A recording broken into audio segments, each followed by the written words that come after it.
देख रहे हैं अपना मनपसंद चैनल और करगिल का सुपरफास्ट चैनल STV लद्दाख, आवाज करकट।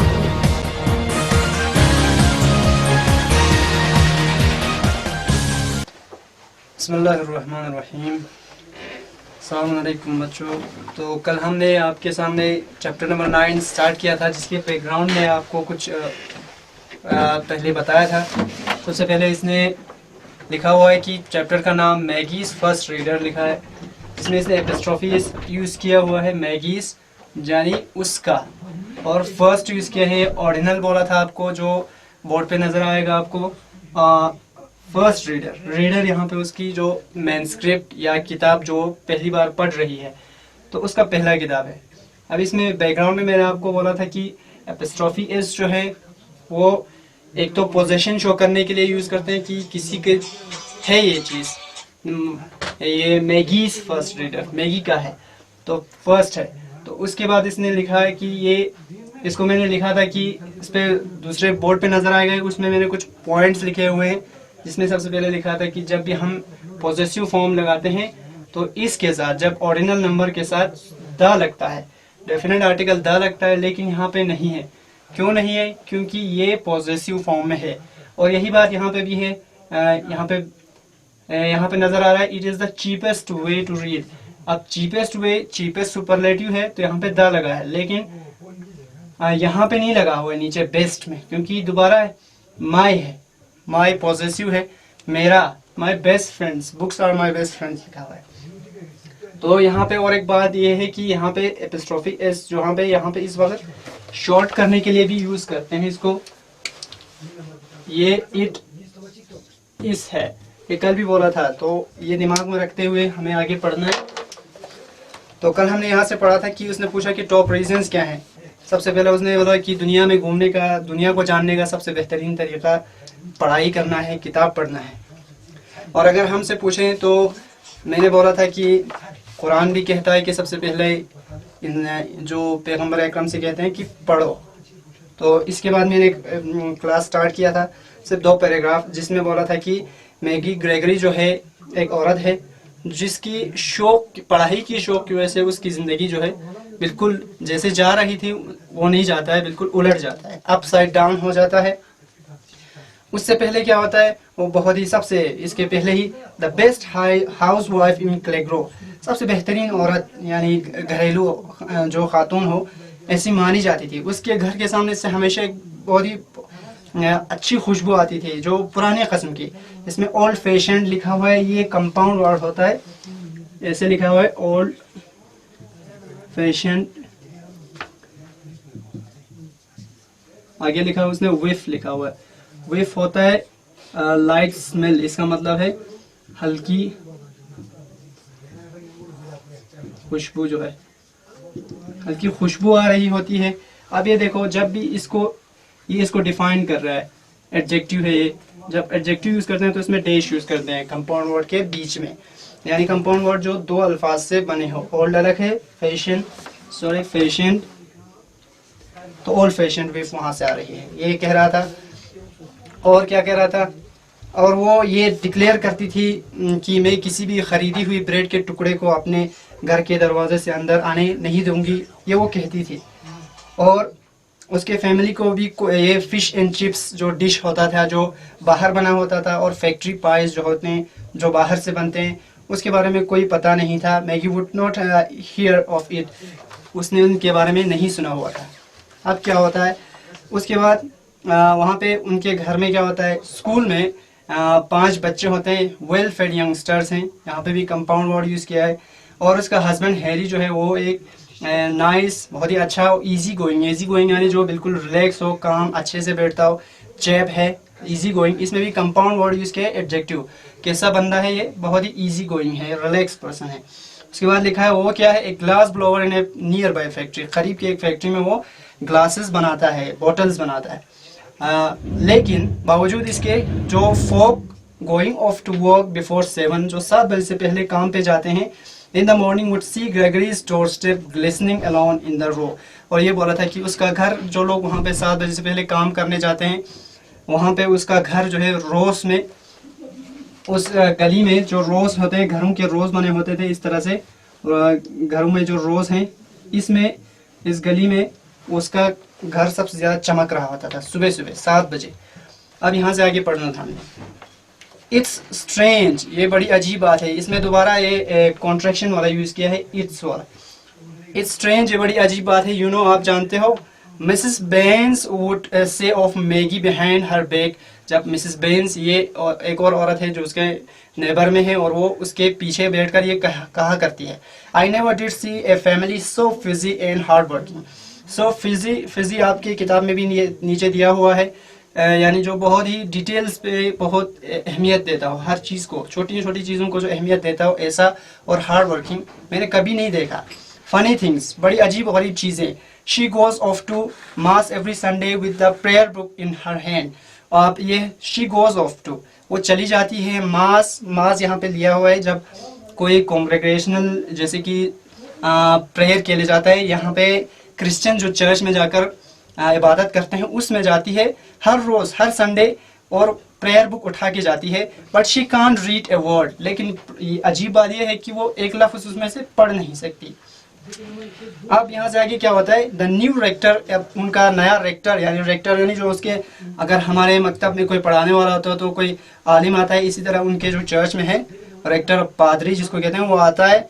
फादर, उसका नाम होता है फादर ऑफ लाइटी, discovered this and he was shocked. उसने ये देखा कि ये औरत हर संडे यहाँ पे आती है प्रेयर बुक के साथ, लेकिन उसको एक लफ्ज पढ़ना नहीं आता है।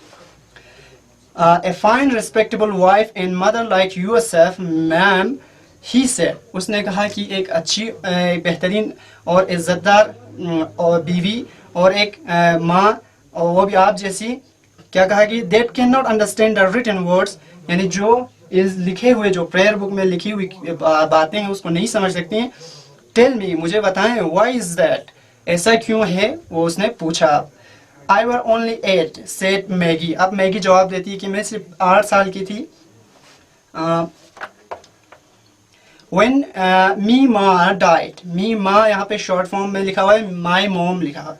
My mom died, मेरी माँ की मौत हो जाती है। तो क्या हुआ, I had not been much to school at that time.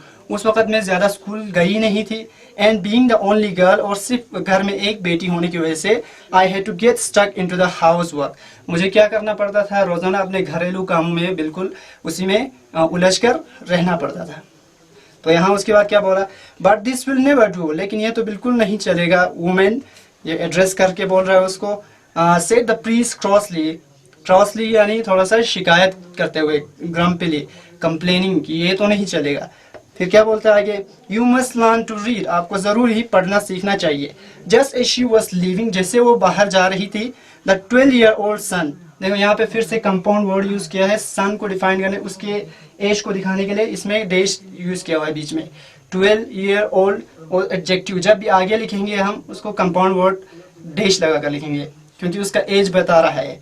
The 12-year-old son came in from school, अब जो ही वो वहाँ से जब प्रीस्ट के उससे अलग होके जा रही थी तो उसका 12 साल का बेटा आता है। टिमोथी, सेड द प्रीस्ट, एकदम वहां से उस पादरी ने बोला, टिमोथी, उस बच्चे को कहते हैं, just the man I need, बिल्कुल सही आदमी हो जो जिसकी मुझे जरूरत थी। Will you teach your mother to read, क्या तुम अपने माँ को पढ़ना सिखाओगे? ठीक है। आई विल ट्राई फादर, मैं कोशिश करूंगा फादर।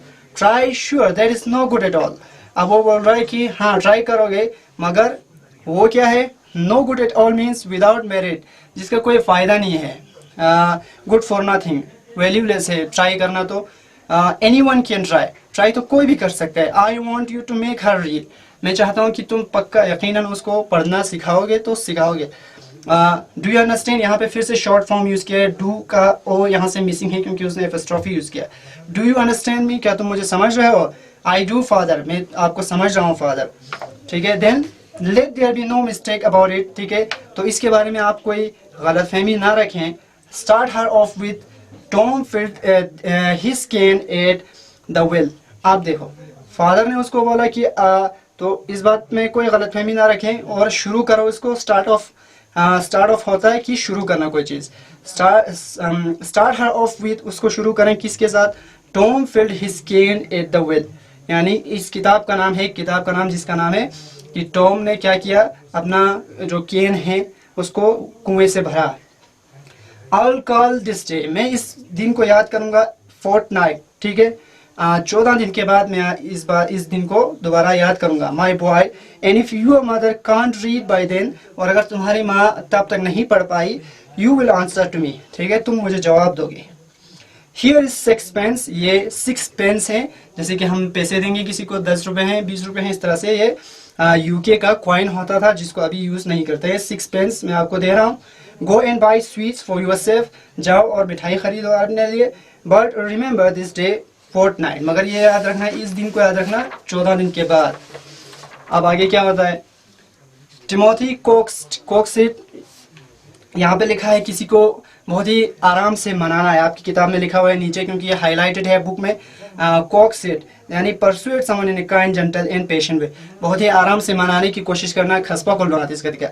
बुलीड क्या हो गया, थोड़ा सा डराना कि ये हो जाएगा वो हो जाएगा, ये भी नीचे लिखा हुआ है। Use one strength to make people afraid, थोड़ा सा डराने की कोशिश करना। एंड केजोल्ड होता है जेंटली परसुएट, दोबारा किसी को थोड़ा सा आराम से मनाने की कोशिश करना। His mother for the next fortnight, अगले 14 दिनों तक वो अपनी माँ को मनाने की कोशिश करता रहता है। But she had no time to sit and rest, क्योंकि हमने पहले ही बोला था कि she was the best housewife in the प्लेग्रो, उस जगह में सबसे बेस्ट वाइफ थी, तो उसको तो कोई टाइम ही नहीं था। And he would follow her about the house, और वो उसके पीछे दौड़ता रहता, persuading her to grace words like cat and dog, उसको मना, परसुएडिंग मीन्स उसको मनाते हुए, क्या करते हुए कि हर उनको मनाते हुए, टू ग्रेस होता है टू अंडरस्टैंड वर्ड्स लाइक, ऐसे अल्फाज आप समझने की कोशिश करो जैसे कि cat dog. The lad continue to try, sorry, the lad लड़के को बोलते हैं। अब ये जो लड़का है ये कंटिन्यू कर रहा है, कोशिश कर रहा है, कंटिन्यू टू ट्राई यानी मुसलसल वो कोशिश करता है। For he went in fear of father of लेटी, क्योंकि वो किस डर की वजह से उसके पीछे पड़ जाता है, फादर ऑफ लेटी के डर की वजह से, क्योंकि उसने कहा था कि तुम्हें मुझे जवाब देना होगा 14 दिन के बाद। नियर मिडनाइट, आधी रात को क्या होता है, on the eve of the last day, यानी 14वें दिन के आखिरी शाम को क्या करता है, he gave her the final lesson, आखिरी लेसन उसको पढ़ाता है। सडनली, अचानक से, क्लियरली एंड विदाउट हेजिटेशन, बिल्कुल साफ साफ और बिल्कुल हिचकिचाहट के बगैर, शी रीड आउट, अब वो बोलने लग जाती है, पढ़ने लग जाती है। Tom felt his can at the well, अब ये सुनता है ना, ठीक है, now read it backwards said Timothy and she did, अब वो कहता है अब इसको उल्टा पढ़ो, read it backwards said Timothy and she did, और उसने ये भी कर लिया, ठीक है। ओह चैंपियन मैम, ठीक है, अब वो बोलता है हाँ आप तो चैंपियन हो, ठीक है। ही क्राइड, वो एक्साइटमेंट में बोलता है। उसके बाद क्या होता है, but then he looked at her, उसके बाद वो देखता है, उनको देखता है, हर विथ वंडरमेंट, वो हैरानी के साथ अपनी माँ को देखता है। क्यों, for a strange light now shone in his mother's eyes, क्योंकि उसको उसकी माँ की नज़रों में एक अजीब सी चमक नजर आती है। As around the kitchen she walked, जैसे आप वो किचन के इर्द गिर्द घूम रही है, लुकिंग एट द शेल्फ्स जहाँ पे शेल्फ्स पे जैसे देखती है, लाइट ना, looking at the shelves and reading aloud, अब जोर जोर से वो पढ़ रही है, the usual words she had looked on in ignorance so many years, अब वो जो प्रेयर बुक लेके जाती थी जिसको वो पढ़ना नहीं जानती थी, जिसको वह सालों से देख रही थी, बिल्कुल गफलत में, इग्नोरेंस मतलब पता नहीं था, अब वो जोर जोर से पढ़ रही है इतने सालों से जिसको नहीं पढ़ा। टू मेक डिलीशियस कोकोआ, अब use twice as much sugar as cocoa, आप 2 गुना आप कोकोआ यूज करो, शुगर के 2 गुना आप क्या करो, कोकोआ है, कोकोआ जिससे क्या बनता है, आपको चॉकलेट बनता है। Mix thoroughly with wild dry, इसको जब ये सूखा हो तभी आप इसको बिल्कुल मिक्स कर देना। ग्रैनुलेटेड शुगर, ग्रैनुलेटेड यानी जो ग्राइंडेड, बिल्कुल पिसा हुआ आपने शुगर लेना है, अनटच्ड बाय हैंड्स, जिसको हाथों ने नहीं छुआ हो। है ma'am, called Timothy uneasily that I will do, ठीक है, अब वो कह रहे हैं अनइजीली यानी इन अ वरीड वे, बिल्कुल परेशान हो गया। आप उसकी माँ घर में काम करने की बजाय किताब पढ़ रही है और उसको ऑर्डर्स दे रही है, और उसने कहा कि दैट आई विल डू, ये तो मैं कर लूंगा। अनहीडिंग, हीड होता है यानी किसी की बात को तवज्जो देना, सुनना, अनहीडिंग हो गया ना सुनना, बिल्कुल सुने बगैर। She picked up the familiar prayer book, अब वो जिससे वाकिफ थी, जो प्रेयर बुक जिसको सालों से देख रही थी, पढ़ नहीं रही थी, उसे लेती है फ्रॉम द ड्रेसर जहाँ पे किताबें रखा हुआ था। ठीक है। शी ओपन इट, उसको खोलते हैं, and look down at the words she had gazed on unknowingly every Sunday morning. अब देखती है, अब वो गेज्ड ऑन मीन्स वो मुसलसल उस वर्ड्स को देखती रहती है जिसको वो हर संडे मॉर्निंग देखती थी बगैर पहचाने, ठीक, बिल्कुल समझे बगैर। And now she begin to read, अब वो पढ़ना शुरू कर देती है। And read slowly and carefully, बिल्कुल आराम से और होशियारी के साथ। A night in which heavenly things are united to those of the earth and things divine to those which are human। अब उसमें वो पढ़ रही है, जो उसका आगे डेश किया हुआ है वो उसके डेश जो करते हैं वो एक्स्ट्रा इन्फॉर्मेशन या एकदम से जंप करने के लिए यूज़ करते हैं। तो वो क्या पढ़ रही है, केयरफुली क्या पढ़ रही है, वो ये पढ़ रही है, ऐसी रात जिसमें क्या होता है, जो हेवनली यानी आसमानी जो चीज़ें हैं आर यूनाइटेड, वो जुड़ जाते हैं, to those of the earth जो ज़मीन पर हैं, एंड थिंग्स डिवाइन, डिवाइन हो गया इलाही जो खुदाई कहते हैं, to those which are human, और जो चीज़ें इंसानों ने बनाया हुआ है उनसे वो मिलती हैं। ठीक है, यहाँ से आगे हम कल कंटिन्यू करेंगे, इंशाअल्लाह आपको पसंद आया हो।